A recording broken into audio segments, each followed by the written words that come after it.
Hello, everyone, and greetings from Order of the Grid. We are finally back with yet another episode after a very long time, where we connect with the people who make difference in the society, stand out, and are a source of inspiration to us all. My name is Prathamesh Masurkar.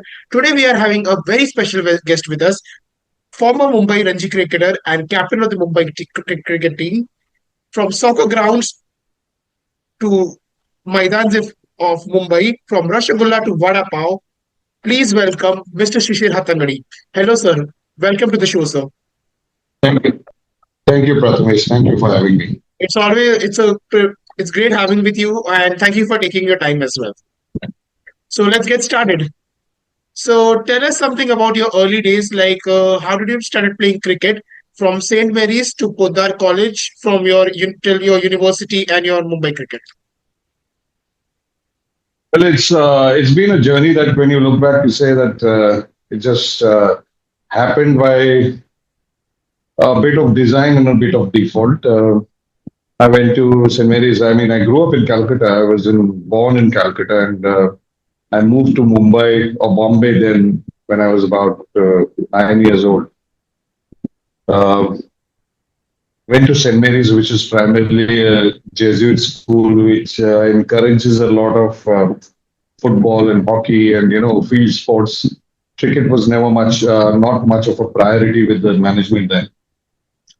But I think the history of St. Mary's before me was they churned out a few quality cricketers like Vijay Monraj and Nakul Rege, who did well for the school, and so slowly the school started taking interest. I mean, giving us time off to play inter-school matches, and it all started very early for me in the age standard where I was actually rejected by the school coach to come to the summer camp.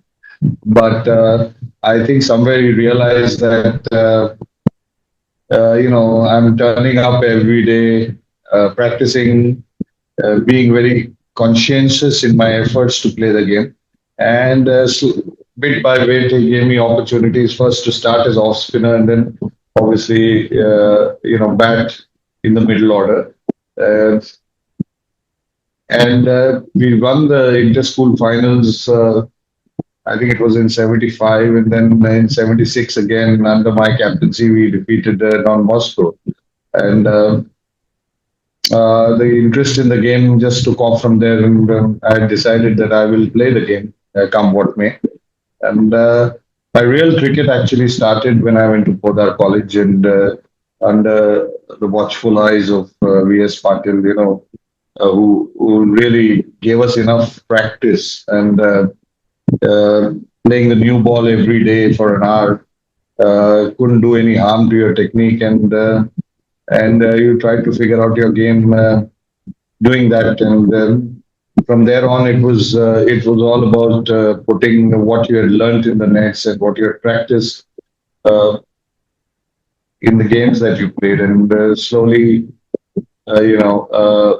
recognition came because the numbers came, the runs came, and you got recognized. And then, of course, it was junior cricket, it was under 22 cricket, and after that, it was Ranji Trophy. So I think the escalation was very quick once I joined Podar because it was a concentrated effort to practice and to hone your skills and make sure that that was executed well in the games that you played. So you have made your debut for the Mumbai Ranji team. Can you tell us what was that experience in getting the first cap, and how was it like playing with Sunil Gavaskar? So what was that experience like?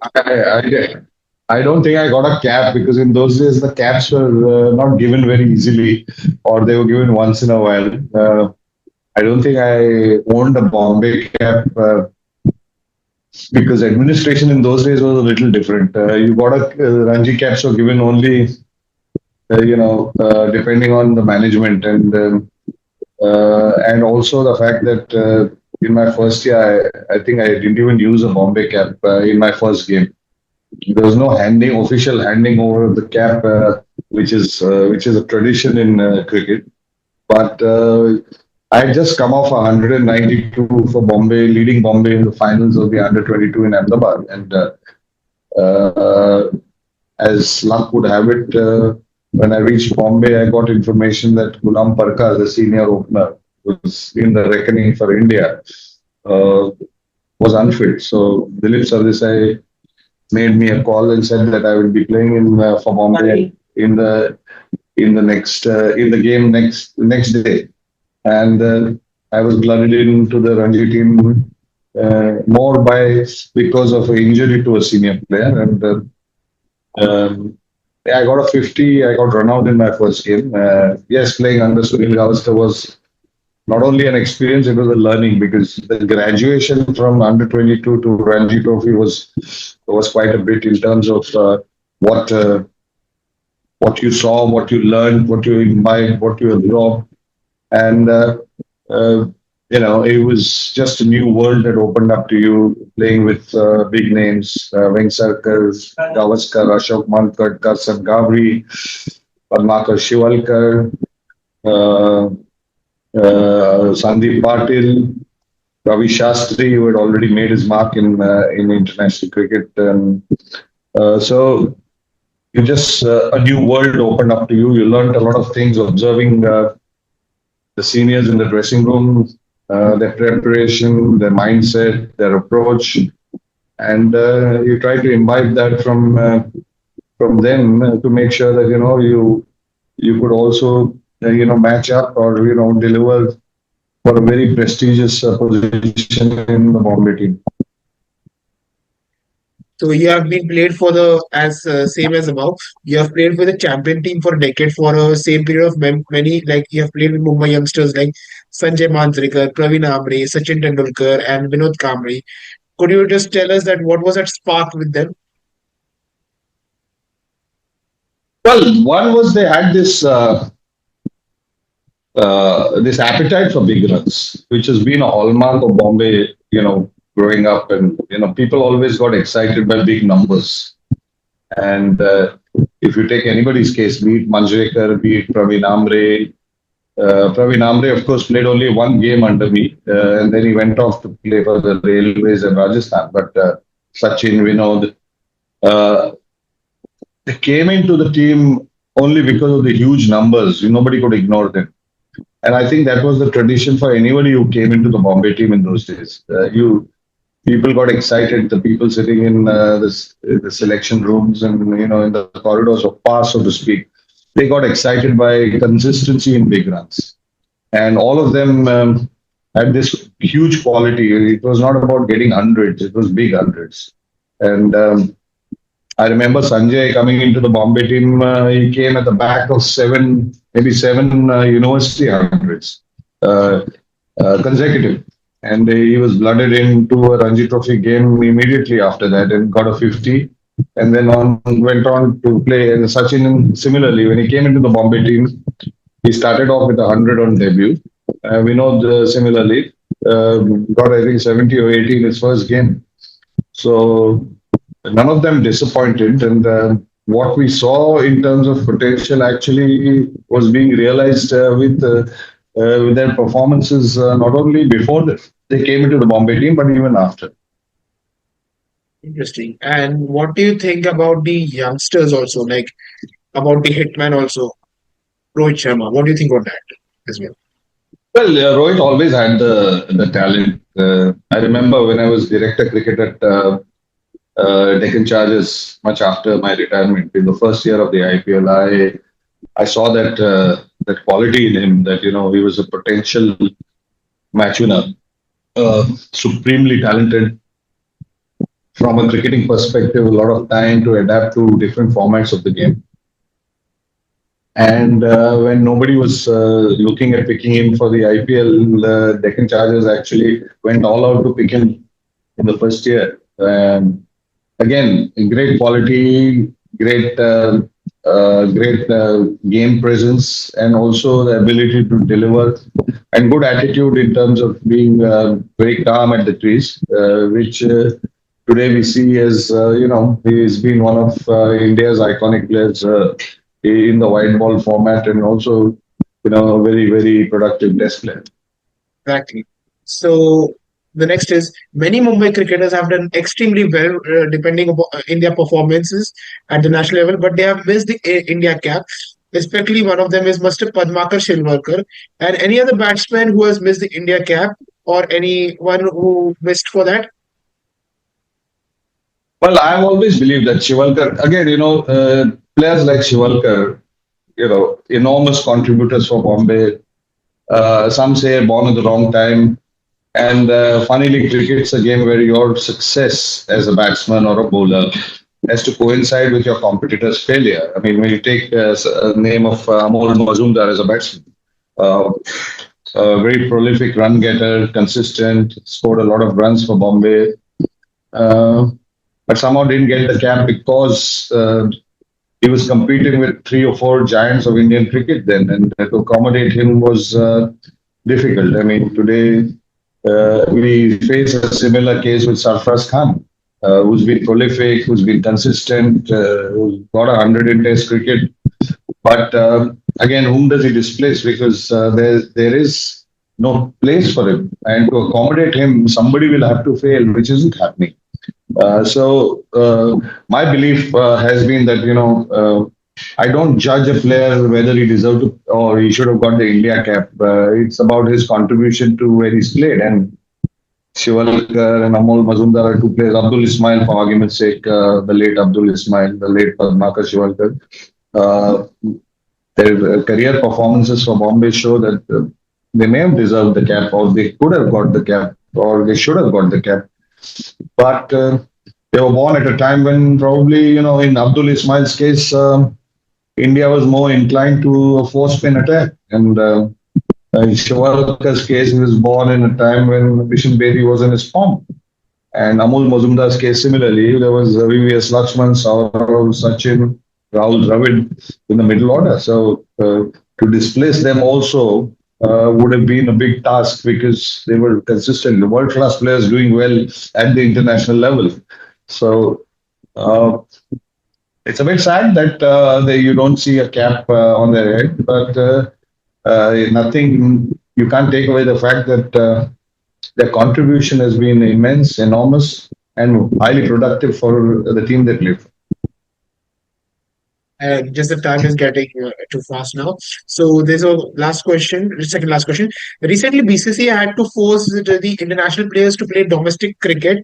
So can you tell us about Sunil Gavaskar sir, Dilip Vengsarkar sir, or the great master blaster Sachin Tendulkar sir used to make themselves available for the Mumbai team or even at their club matches? Can you tell about it? Well, there are two things to that. In the times that Gavaskar and Vengsarkar and maybe a bit of Tendulkar played, there wasn't so much international cricket. In Sachin's case, I guess there was much more international cricket. But in the case of Gavaskar and Vengsarkar, they probably got four test matches a year and a few one days, not too much cricket. So they were always available to play club matches. Uh, yes, I think all of us know that most players want to play domestic cricket. It's not that they don't want to, but there is a certain schedule now in today's cricket which restricts them from playing domestic because there is a recovery time needed. They're playing so much cricket. They're playing the IPL, which is over 45 days, which is quite hectic. And there is Now, international cricket. There is the FTP program. There is the ICC tournaments.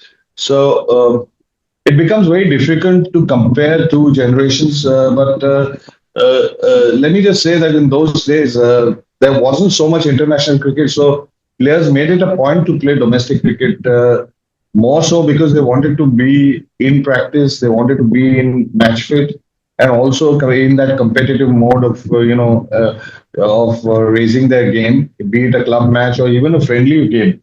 A lot of players played in on Saturday at the CCI, half day games just to get into match fitness, and that's something that the changing times do not allow it.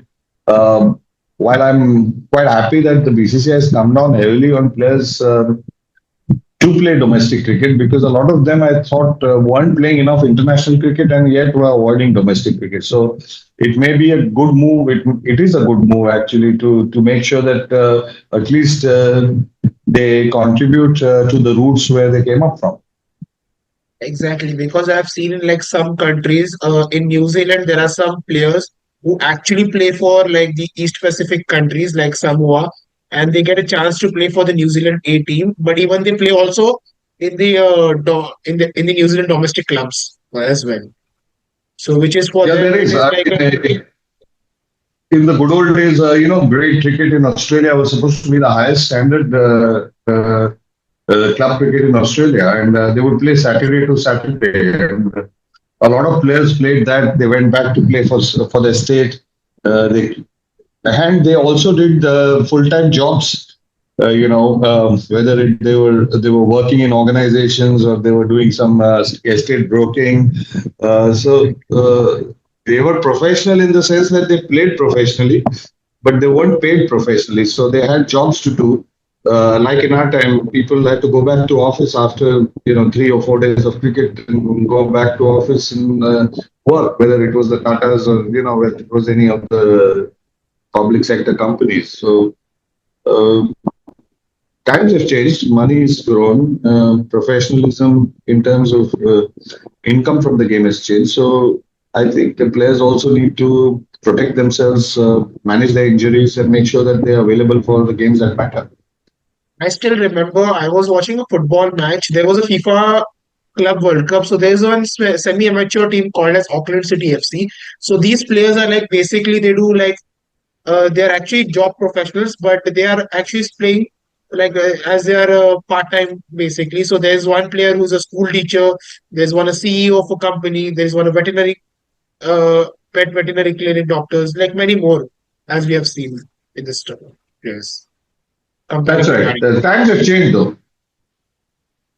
Okay, so before we finish it, there's one, we are going to say one line or one word of some Mumbai cricketers whom you have played or interacted with them. So one player, and I'll just say one player, and just you have to say one line about them.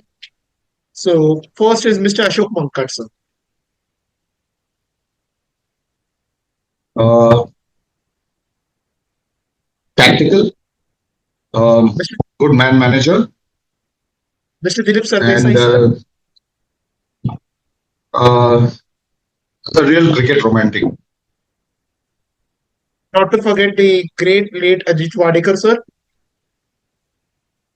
A legend of his time. Legend. Highly respected all over India, and especially in Bombay, for his calm head and, of course, his immense ability to destroy attacks. There is a school of thought that he played very late in his life for India, but highly respected by everybody. Highly respected. Mr. Farooq Engineer. Debonair. Debonair. Would have got a few $1 million in today's times because of his charisma, because of the way he played the game, and of course, a crowd puller. Mr. Milind Rege. He's been a mentor, a friend, a personal friend too. Very passionate about Mumbai cricket. Miss him a lot. Mr. Sandeep Patil. Oh, terrific roommate. Highly enthusiastic. Of course, a destroyer of attacks, but off the field, terrific host, a great cook, and someone I've shared an apartment with in Nairobi when we played together at Nairobi Gymkhana. Very enthusiastic about hospitality and looking after people who stayed with him. A terrific guy. Mr. Karsan Gauri. Great raconteur, great storyteller, childhood hero, and of course, has a bag full of stories even today. And tremendous large-hearted cricketer who played like a champion. Mr. Madhav Apte. Oh, dignified, very dignified and a gentleman cricketer. Mr. Eknath Solkar. Another childhood hero. Very humble, very grounded, very helpful, and a team man, and a huge name in his time. Huge name. Mr. Vasu Paranspe. A great motivator. Mr. Chandrakant Pandit. No, a teammate of mine. We grew up together playing junior cricket. Very tactically sound, very sharp, very good cricketing brain, sharp cricketing brain, and excellent cricketer. Just a couple, just two more, three more. Mr. Not to forget our hitman, Rohit Sharma. Well, obviously, I mean, I don't know Rohit so well. I knew him in the first year. I've seen his growth as a cricketer. But obviously, very grounded with his teammates from what I've seen. And can't be talking about his cricket. He's been a great contributor to the Indian team as a captain, a great leader. I think his teammates will vouch for his leadership and his keeping the team together. Mr. Ajinkya Rahane. Oh, very, very dignified again, very stable, um, and quite a gentleman in today's times. And last not but the least, the champions of champion, your good friend, Mr. Ravi Shastri. Oh, excellent cricketing brain. Always ahead of the game, even in his playing days. Um, Ability X, delivery X plus four. Always ahead of the game. I knew how to perceive the game better than anybody else. So that is why he went so far and tactically very strong. And of course, of Bombay's best all-rounder for India. Well, all right. So thank you so much, sir, for taking your time as well. It was great having with you and taking your time as well. Thank you so much for having me. All right. Bye. You can follow us on Instagram as Order of the Grid. So yeah, take care. And this is Prathamesh Thank you. Pasulkar signing off. Take care. Thank you. Thank you.